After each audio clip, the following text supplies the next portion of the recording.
Today I'd like to talk about the National Life and Casualty Insurance Company and a proposal that will hopefully make them a much more efficiently run company. The National Life and Casualty Insurance Company was founded in 1875 by Willard Johnson. At the time he was selling fire insurance to local businesses. Over the years, control of the company has remained within the family, but the company itself has grown dramatically by acquiring competitors and expanding nationally. At this time, they operate 350 sales and service offices in 50 states, in addition to 4 regional headquarters and a main headquarters in Calabasas, California. The company is still profitable and relatively competitive. Unfortunately, they're also spending $70 million per year as of 2007 on travel expenditure.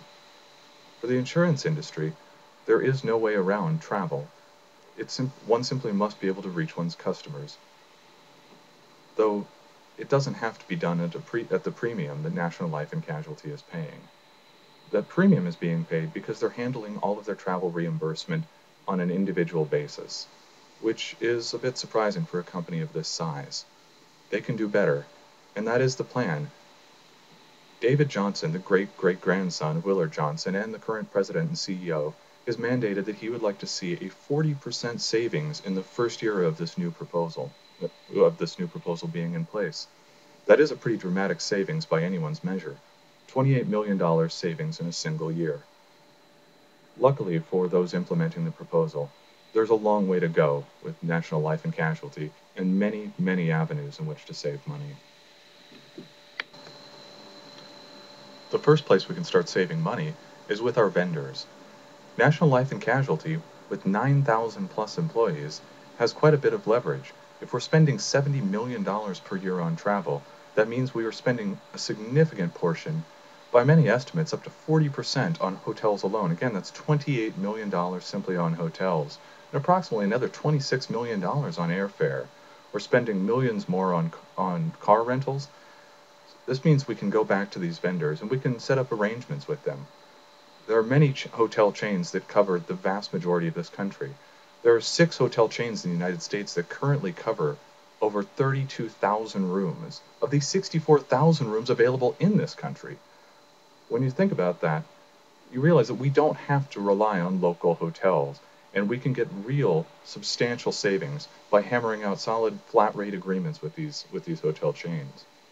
On top of negotiating with hotels, we can sit down with the airlines, as many companies have. We fly people around the world, or at least around the country, all year, and they'd be willing to give us the discount as long as we can guarantee we're flying with them.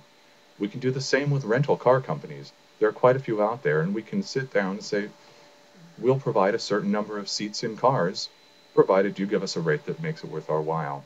Again, we are looking at 20+% savings per vendor. On top of looking at just those vendors, we have to start looking at another form of vendor that National Life and Casualty hasn't yet explored, and that's the Travel Management Corporation, or Travel Management Company, the TMC. TMCs are a fact of life for mid-size and large companies throughout the world. Travel management companies provide single source booking and travel arrangements. Additionally, they can also guarantee further discounts. They have the sort of clout that even National Life and Casualty doesn't, to get solid rates. They also provide reporting, which is going to be sorely needed as we start calculating expenses and looking at where our peaks are. Once we get a travel management company in place handling our booking for us, we can start negotiating with other travel management companies as well as other vendors, going back to them and showing them what we're working with. We'll have more reporting data than we have now, which is currently individually filed travel reports, which I don't think anyone at National Life and Casualty wants to go through individually to cull data.